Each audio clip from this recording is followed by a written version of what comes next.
찬양 감사드립니다. 광야를 지나며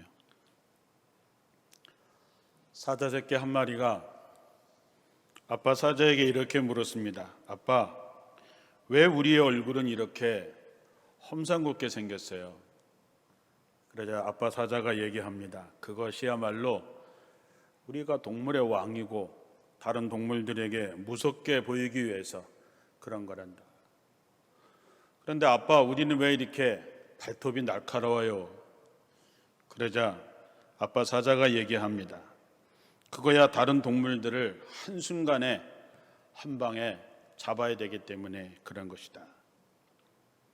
그러면 아빠, 왜 우리의 이빨은 이렇게 뾰족하고 날카로워요? 그것도 우리가 다른 동물을 한순간에 잡아먹으려면 이빨이 뾰족하고 날카로워야 되기 때문이다. 이 이야기를 다 들은 새끼 사자가 마지막으로 아빠 사자에게 이렇게 묻습니다. 그런데 아빠, 왜 우리는 동물원에서 살아요? 이런 얘기를 들을 때마다 괜히 마음에 서글픈 생각이 듭니다.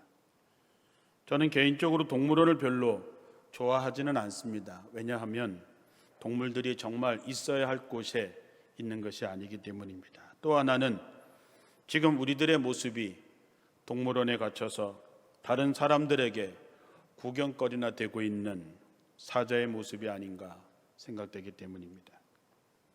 우리가 살아가면서 정체성이라고 하는 것이 분명해야 됩니다. 정체성이라고 하는 것은 한마디로 내가 누군가라고 하는 것을 분명히 알고 사는 것입니다. 지금 저와 여러분은 누구입니까?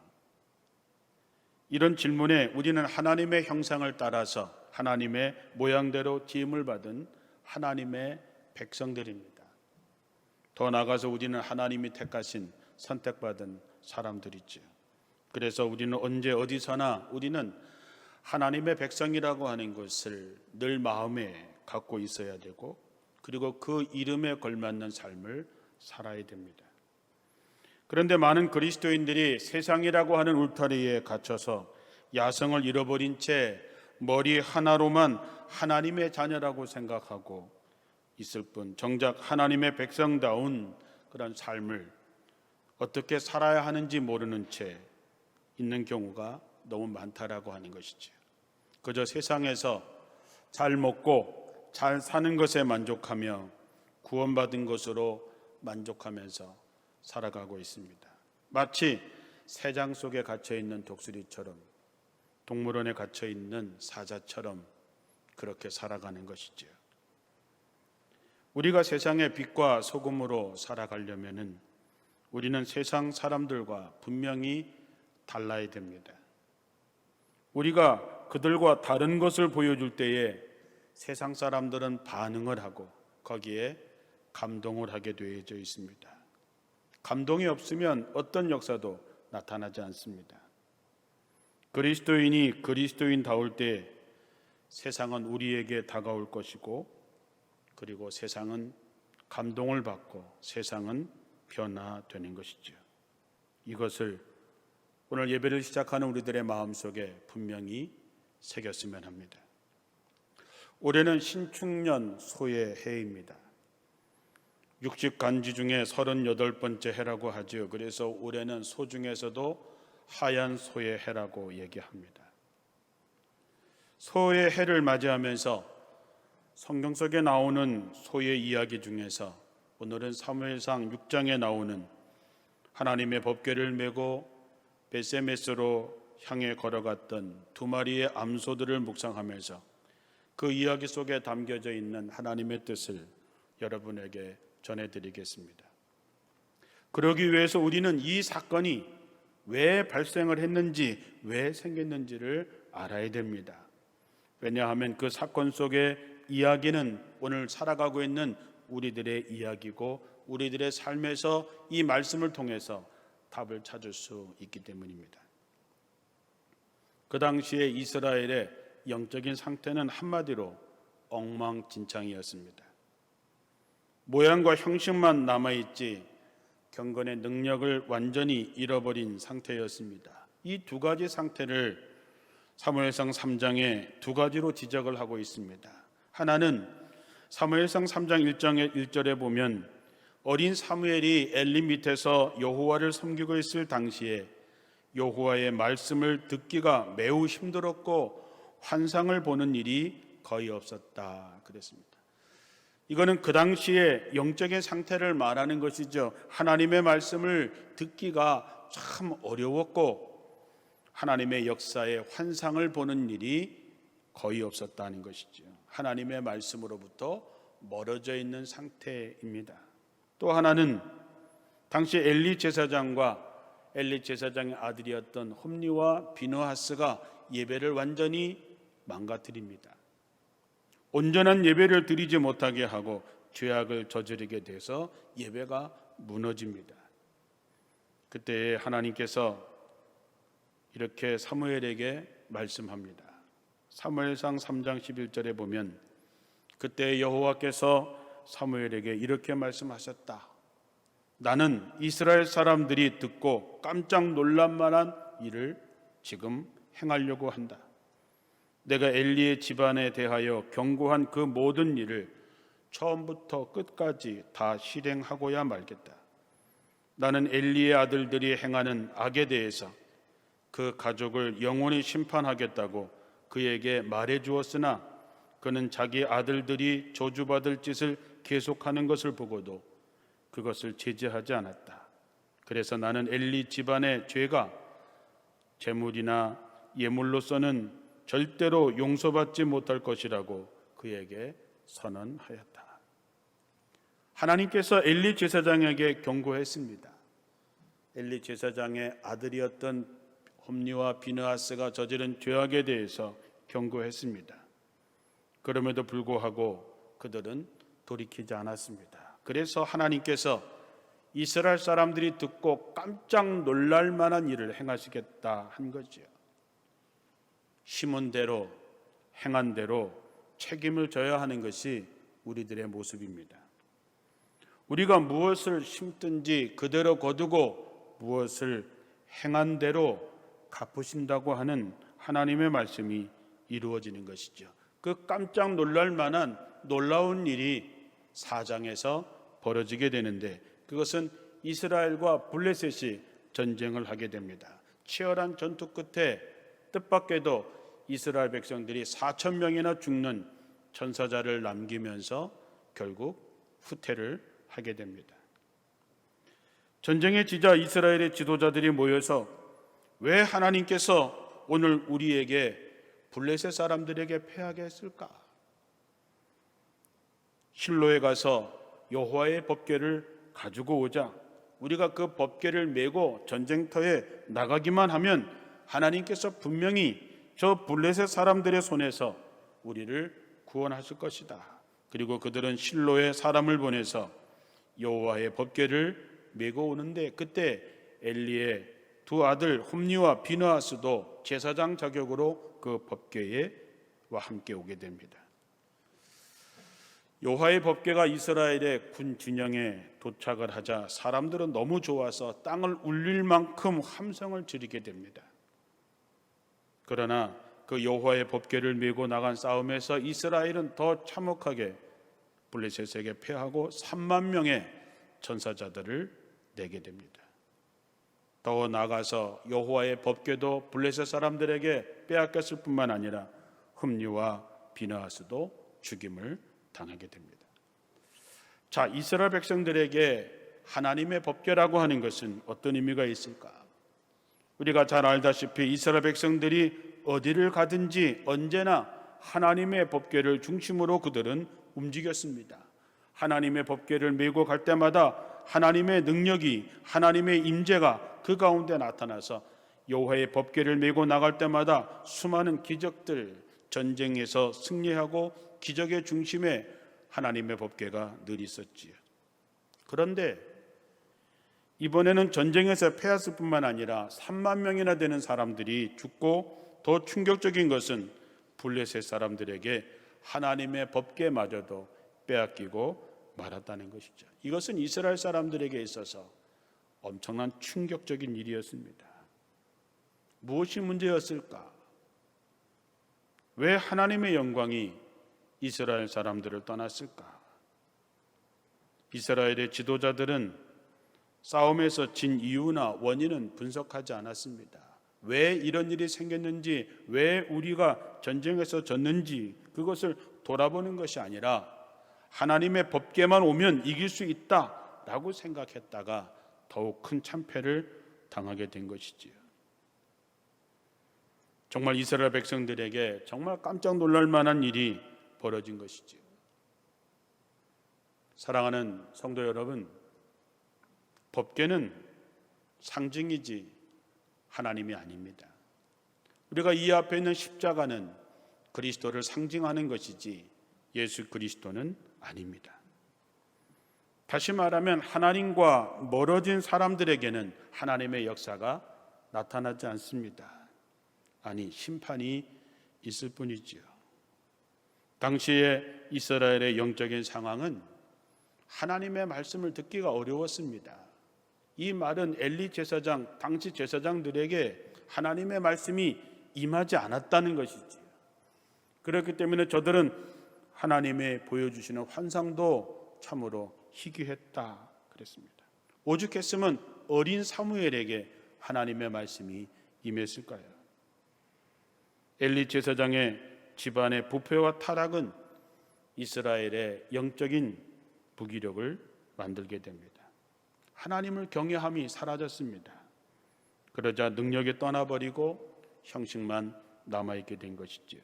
그래서 패한 것입니다. 그래서 빼앗긴 것입니다. 우리도 마찬가지입니다.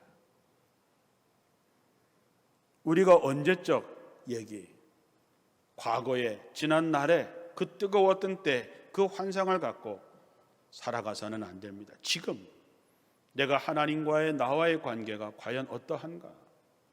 하나님과의 나와의 관계가 정말로 친밀함 속에 있고, 그래서 나는 언제나 하나님 앞에 하나님의 말씀을 듣고 하나님이 보여주는 환상을 과연 보고 있는가 생각해 보시라고 하는 것이죠. 그런데 놀랍게도 블레셋 사람들은 오히려 하나님을 인정하게 됩니다. 사무엘상 4장 5절에서 10절의 말씀을 보면 하나님의 법궤가 이스라엘의 진영에 오자 이스라엘 사람들이 환성을 질렀습니다. 너무 좋아서 땅이 울릴 정도로 소리를 질렀습니다. 블레셋 사람들이 그 소리를 듣고 아니 이게 무슨 일이냐, 저 이스라엘 진지에서 저렇게 큰 소리가 나는 이유가 뭐냐 그랬을 때 하나님의 법궤가 이스라엘의 군영에 도달했다는 얘기를 듣고 그들은 두려워서 외쳤습니다. 큰일 났구나. 이스라엘의 신이 이스라엘 진지에 들어갔으니 이제 우리에게 화가 미치겠구나. 우리가 이 강한 신들의 손에서 우리를 구출할 수 있는 방법이 있겠는가? 그들은 광야에서 무서운 재앙으로 애굽의 군대를 전멸시킨 하나님, 그래서 블레셋 사람들에게 더 죽기 살기로 싸워야 되겠다, 그렇지 않다면 우린 저들의 종이 되겠다 얘기하죠. 그래서 블레셋 사람들은 더욱 필사적으로 싸웠고 이스라엘을 물리쳤던 것이죠. 우리가 성경대로 보면 이번 일은 엘리 제사장, 어쩌면 엘리 사사의 집을 징계하기 위한 하나님이 하신 일입니다. 하나님의 권위를 회복하기 위한 하나의 사건이었다는 것이지요. 하나님의 의도대로 그동안 하나님께 예배를 방해하고 하나님을 업신여겼던 홈리와 비느하스를 처리하신 것이지요. 사무엘상 4장 11절에 보면 하나님의 궤를 빼앗겼고 엘리의 두 아들 홈리와 비느하스는 죽임을 당했더라. 그리고 엘리 제사장도 죽었더라. 이렇게 얘기합니다. 사랑하는 성도 여러분, 세상에 영원한 것은 없습니다. 누구도 예외는 없습니다. 저도 여러분도 마찬가지입니다. 사무엘상 2장 30절에 그러므로 나 주 이스라엘의 하나님이 말한다. 지난날 나는 너와 너의 집과 너의 조상의 집이 제사장의 가문을 이루어 언제까지나 나를 섬길 거라고 분명하게 약속하였지만 이제는 더 이상 그렇게 하지 않겠다. 이제는 내가 나를 존중하는 사람들만 존중하고 나를 경멸하는 자들은 수치를 당하게 할 것이다. 나 주의 말이다 라고 말합니다. 이제는 나를 존중하는 사람들만 내가 존중하고 나를 경멸히 여기는 사람들에게는 수치를 당하게 하시겠다는 것이죠. 다시 말씀드리지만 세상에 영원한 것은 없습니다. 그 누구도 예외는 아닙니다. 우리가 하나님을 존중하면 하나님이 우리를 존중하고 우리가 하나님을 경멸히 여기면 하나님은 우리를 수치를 당하게 하신다는 것이죠. 법궤를 빼앗긴 이 수치스러운 전쟁은 이스라엘이 갖고 있던 형식적인 믿음에 대한 하나님의 심판이었습니다. 그렇다면 법궤를 빼앗아간 블레셋 사람들에게 하나님은 어떤 분으로 나타나셨을까? 블레셋 사람들은 하나님에 대한 소문을 들어서 알고 있었습니다. 그래서 그들은 두려워했지요. 그들은 죽기 살기로 싸워서 대승을 거두고 법궤까지 빼앗아 갔습니다. 사랑하는 성도 여러분, 이스라엘 백성들이 전쟁에서 패했을 때 마치 사람들은 하나님이 패한 것처럼 그렇게 생각했습니다. 블레셋 사람들도 자기들이 섬기는 신이 하나님보다 더 위대하다고 그렇게 노래를 불렀겠지요. 그러나 실제적으로 그랬을까요? 하나님의 살아계심은 블레셋에서도 나타나기 시작을 합니다. 오늘 하나님의 말씀을 파악하기 위해서 5장, 6장을 요약해서 말하면 이제 블레셋 사람들이 하나님의 법궤를 아스돗이라고 하는 곳에 있는 다곤 신당에 갖다 놓습니다. 자기들이 섬기는 다곤 신 앞에 아마 전쟁의 노획물로 갖다 놓았겠지요. 그런데 다곤 신상이 하나님의 법궤 앞에서 머리가 잘리고 손목이 끊어지고 무너지는 그런 사건이 발생할 뿐만 아니라 그 아스돗의 독한 종기, 전염병 같은 것들이 퍼지기 시작을 합니다.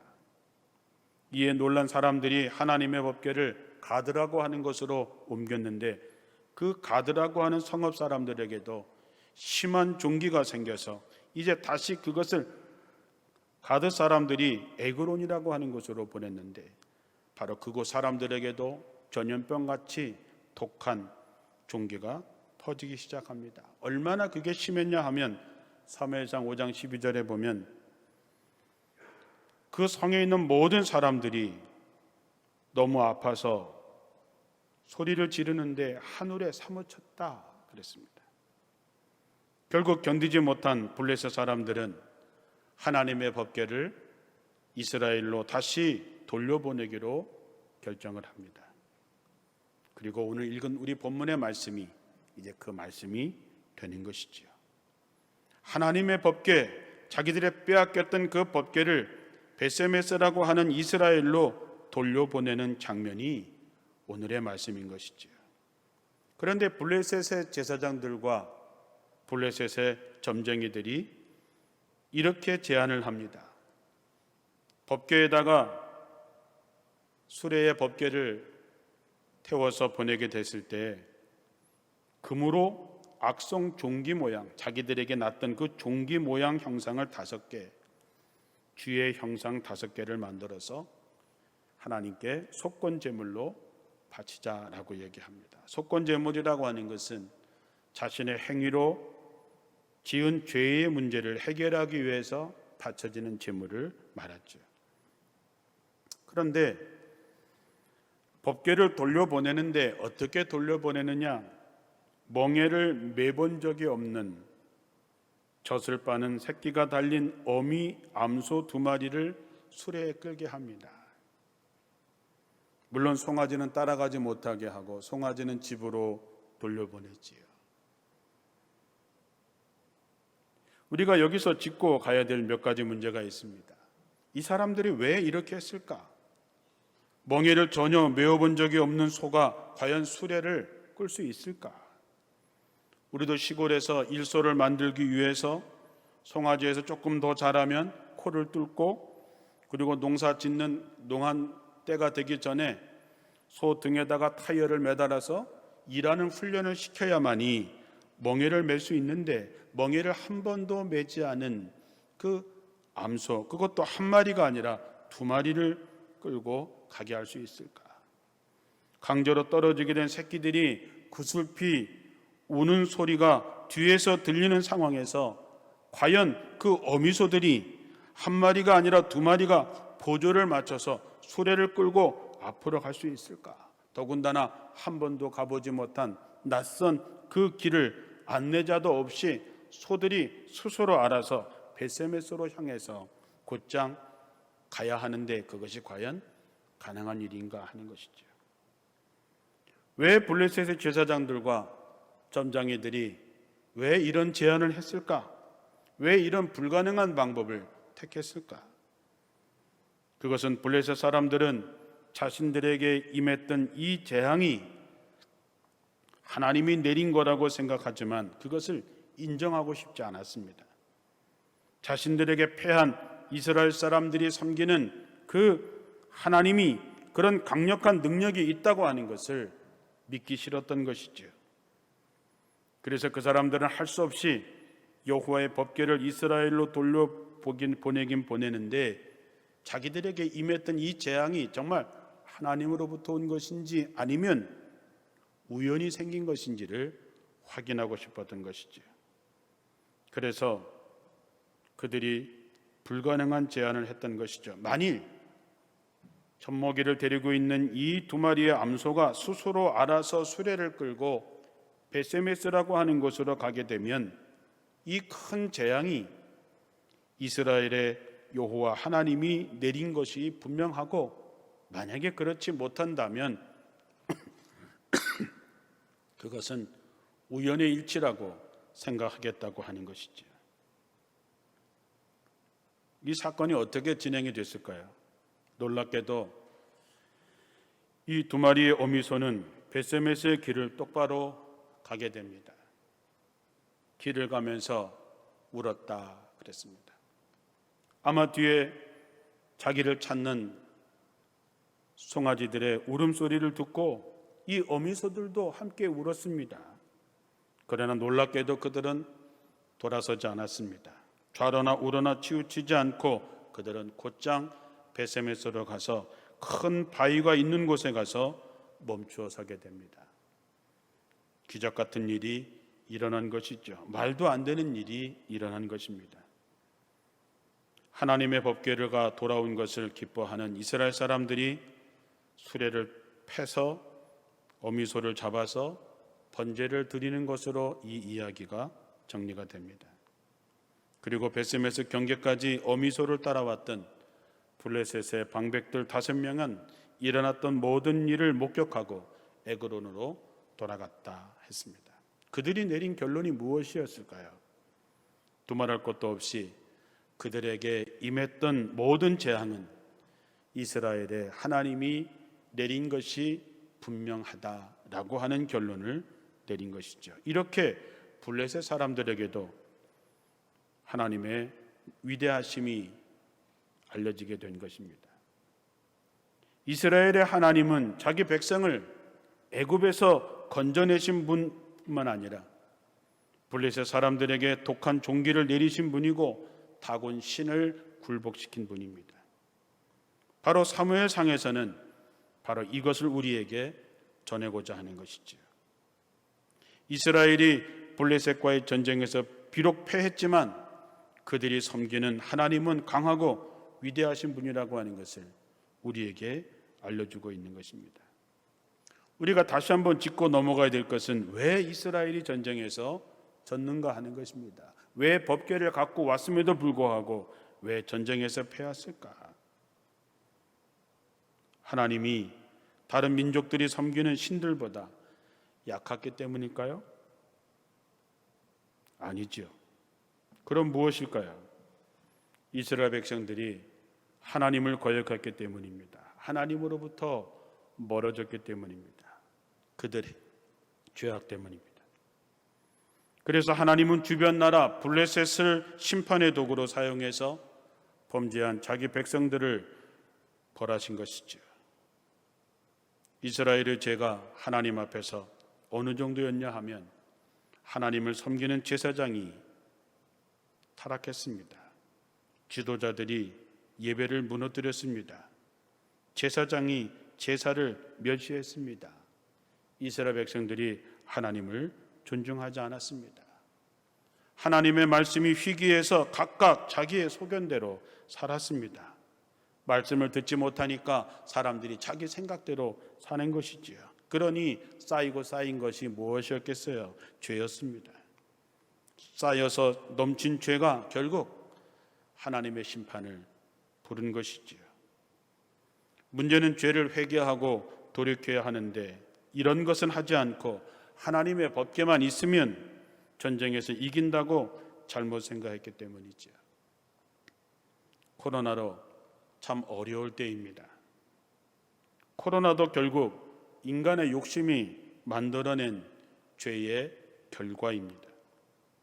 이럴 때일수록 더욱더 하나님 앞에 나가서 우리의 죄와 잘못을 회개하고 하나님께로 돌아가야 합니다. 성도는 성도답게, 교회는 교회답게 회복되어야 됩니다. 그러면 하나님께서 하나님의 위대하심을 이 세상에 보이실 것입니다. 하나님은 살아계시고 여전히 이 세상의 주관자이심을 우리에게 보여주실 것입니다. 마지막으로 처음 메어보는 멍에를 메고 벳세메스를 길을 떠나는 소들의 발걸음을 묵상해 봅니다. 멍에를 한 번도 메어보지 못한 암소들이 무거운 수레를 메고 길을 떠납니다.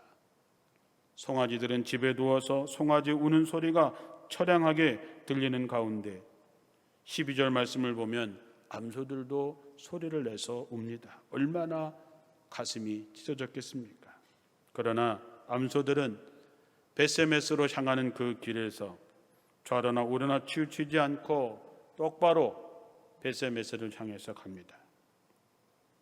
성경 본문에서 암소들이 뒤돌아보지 않고 걸어가는 그 걸음을 묵상하면서 예수님께서 십자가를 지고 골고다 언덕을 올라가시던 모습을 상상해 봅니다.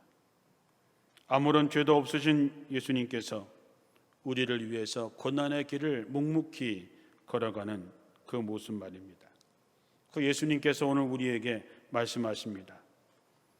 누구든지 나를 따라오려거든 자기를 부인하고 자기 십자가를 지고 나를 따를 것입니다.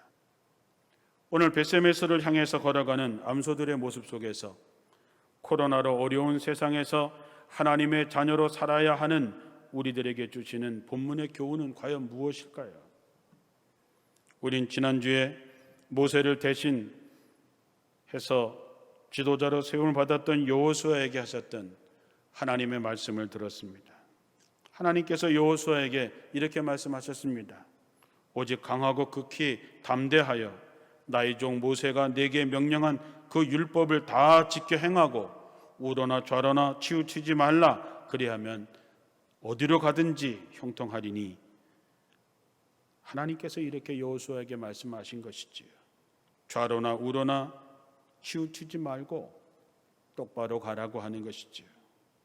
예수님도 그 걸음을 걸으셨고 벳세메스로 가는 암소들도 그렇게 할 수 없는 상황에도 불구하고 그들도 똑바로 그 길을 갔습니다. 우리도 마찬가지지요. 코로나로 여러 가지 어렵다고 좌우에 휘청거리지 말고 하나님의 말씀을 따라서 똑바로 걸으라고 하는 것이죠. 여러분은 지금 무엇을 향해서 가고 있습니까? 주님만 바라보고 가고 계십니까? 상황이 어려우면 어려울수록 다른 곳에 한눈 팔지 마시고 주님만 바라보고 가라 하십니다. 내가 잘 가고 있는지 못 가고 있는지 어떻게 알 수 있을까요? 지금 여러분의 눈에 무엇이 보이십니까? 이 어려운 상황에서 무엇이 보이십니까? 여러분에게 갖고 있는 문제가 크게 보이면 잘못 가는 것이고 문제를 해결하시는 주님이 크게 보이면 잘 가고 있는 것입니다. 여러분의 눈에는 무엇이 크게 보이십니까? 갖고 있는 어려운 일이, 갖고 있는 문제가 크게 보이십니까? 잘못 가고 계신 것입니다. 내가 이런 어려운 문제가 있지만 그러나 이 문제를 해결하시는 주님이 크게 보이십니까? 여러분은 제대로 가고 계신 것입니다. 그 어느 때보다도 간절하게 회개하며 기도해야 될 때입니다. 주님이 보여야 됩니다. 주님만이 우리의 문제를 해결해 주실 수 있기 때문입니다.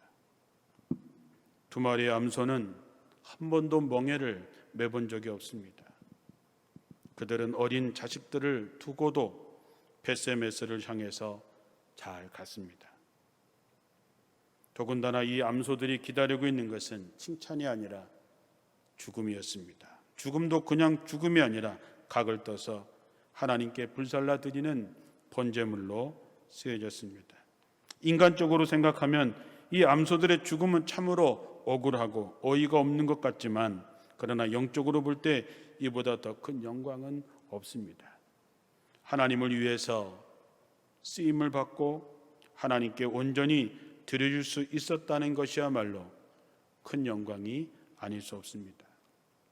저는 생각합니다. 누군가의 하루의 의미 있는 삶이 의미 없이 100년을 산 사람의 인생보다도 그 하루가 훨씬 더 값지다고 하는 것입니다. 저는 여러분들의 삶이 게으름으로 녹슬어 없어지는 인생이 되기보다 마지막 순간까지 최선을 다해서 달아 없어지는 인생이 되기를 주님의 이름으로 축원합니다. 사랑하는 성도 여러분, 우리는 하나님의 형상을 따라서 지음받은 사람들이고 우리는 하나님의 선택을 받은 하나님의 백성들입니다. 그래서 우리는 하나님의 영광을 위해서 살아야 됩니다. 벳세메스를 향해서 가는 암소처럼 어떤 아픔까지도 감수하고 주님만 바라보며 좌로나 우로나 치우치지 않고 말씀의 정도를 걸어가는 여러분들이 되셔서 언젠가 우리가 하나님 앞에 설 때에 함께해서 영광이었다는 이야기를 할 수 있는 좋은 동역자들이 되시고 믿음의 승리자들이 되시기를 주님의 이름으로 축원합니다. 기도하겠습니다.